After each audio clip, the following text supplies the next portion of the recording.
Hi Aries, and welcome to your quick full moon in Sagittarius tarot reading. This is going to be a tarot reading about the recent full moon. At the time that I'm filming this, it is the 14th of June, and so the full moon in Sagittarius has well and truly ended. But the whole point behind this reading is to just make sure that you're aware of what the full moon in Sagittarius is leaving you.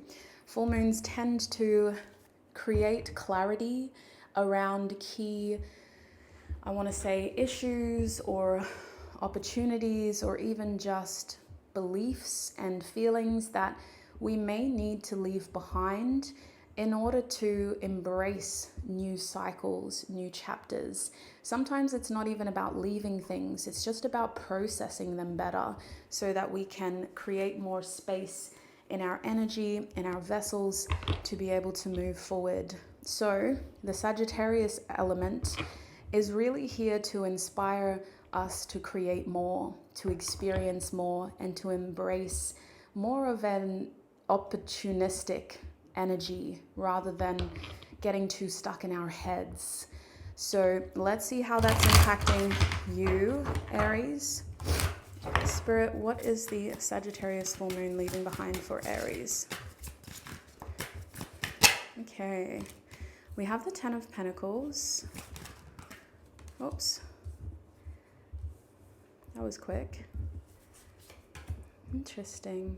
How does that look? Let's straighten it up a little bit. Is that better? Kinda. All right. So what is going on, Spirit?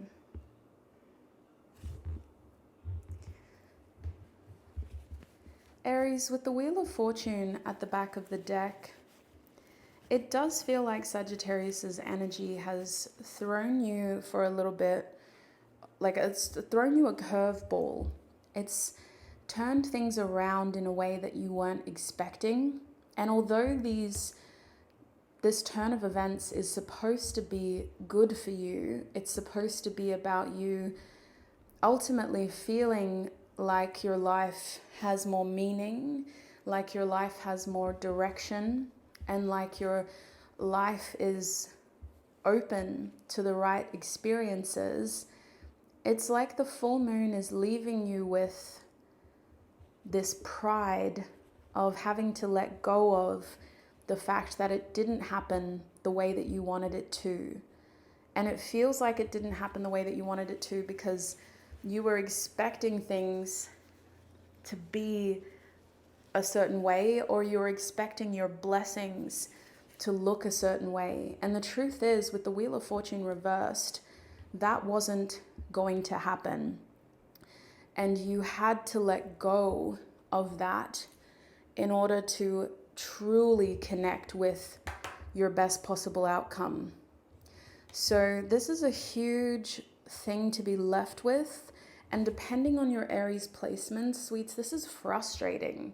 This feels like it could really hold you back if you're not careful. So you have to be very careful because you're a fire sign. This is fire energy. If you're not embracing this, getting angry, feeling the frustration and then feeling it naturally leave your body. If you're trying to just hold on to the anger part or the frustration part or the principle of the situation, which is this isn't what I wanted, then you're going to get stuck for a very long time. It's not supposed to be a long time. It's supposed to be quick. It's supposed to be a quick redirection, and you're supposed to be able to leave this frustration behind, this feeling of misfortune, of woe is me, the universe hates me. You're supposed to leave that behind. You're not supposed to let it turn you into a bitter person, into a resentful person. You're not supposed to let it get in the way. And so with the Two of Swords here, I do believe that what you're being called to leave behind is some sort of idea that you expected And either it was the way that somebody was supposed to do something, you expected them to do something, and they didn't, and they flaked, and they didn't show up, or they chose to do something else instead.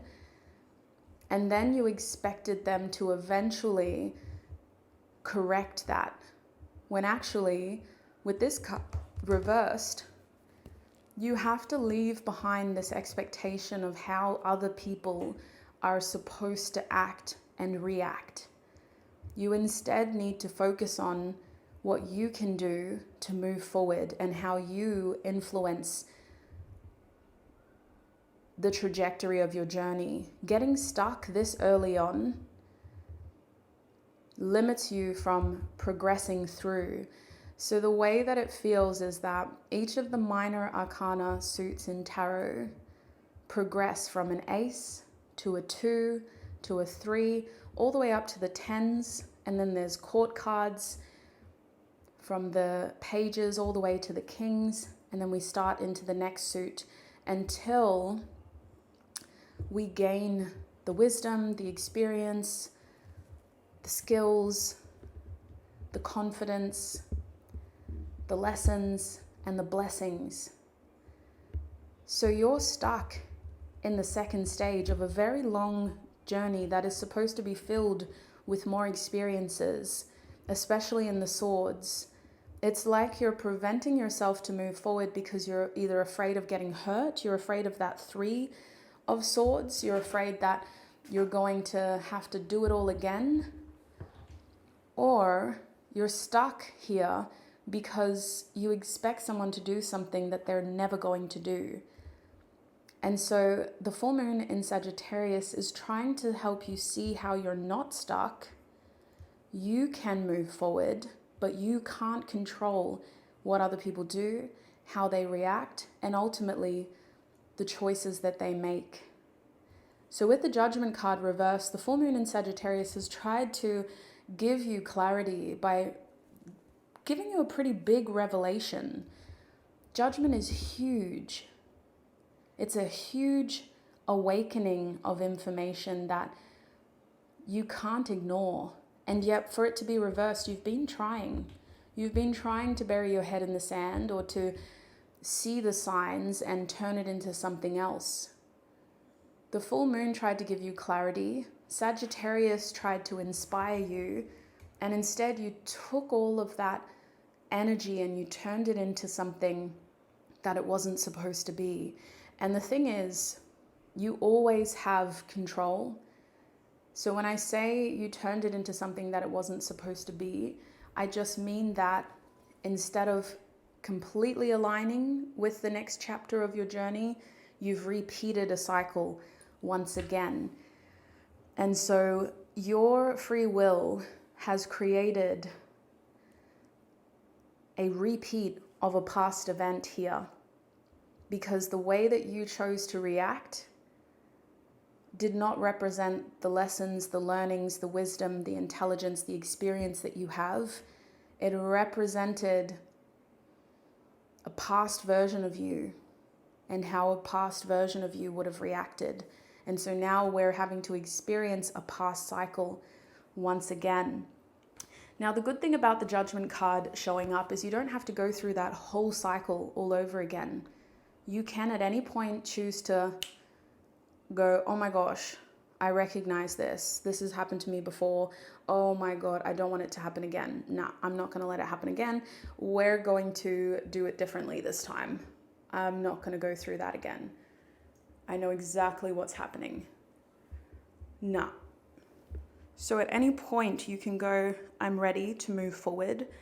I'm not going to let that happen again. And I'm not going to let it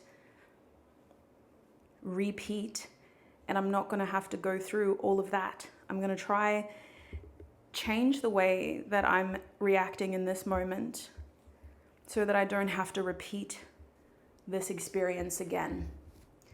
And the signs are telling you that it's time. With the 10 of Pentacles reversed, this could be pretty big. It could be impacting the way that you expected your future to look.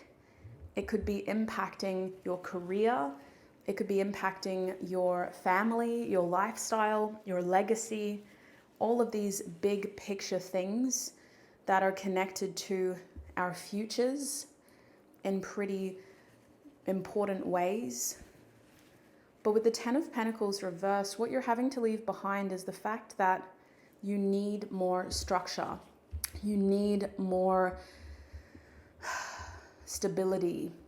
And the way that you're doing things now isn't going to give you that. And so you're being left with this awareness of how your future has well and truly changed. Your career has changed, or for some of you, a relationship has changed. The way that you expected your future to look has changed.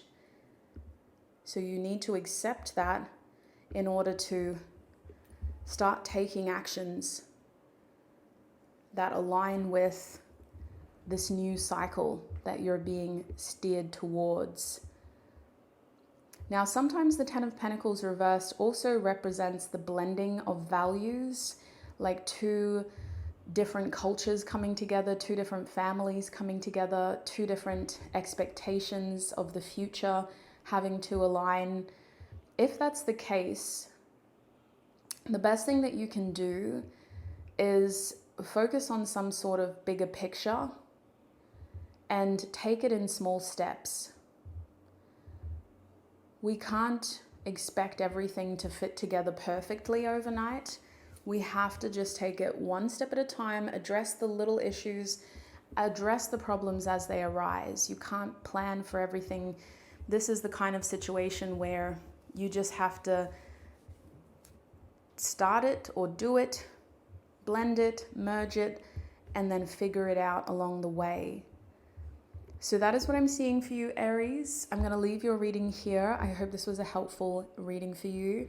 Thank you for your time, your energy, and your support. If you want to be notified of when I post again, be sure to subscribe. I don't post very often on this channel. It's my second channel, and I am still growing it. So I'd love to get to know you. If you have any feedback about the reading or what you want to see from me, please comment down below. And until we meet again, I wish you peace, prosperity, abundance, happiness, health, wealth, success, and joy on your journey ahead.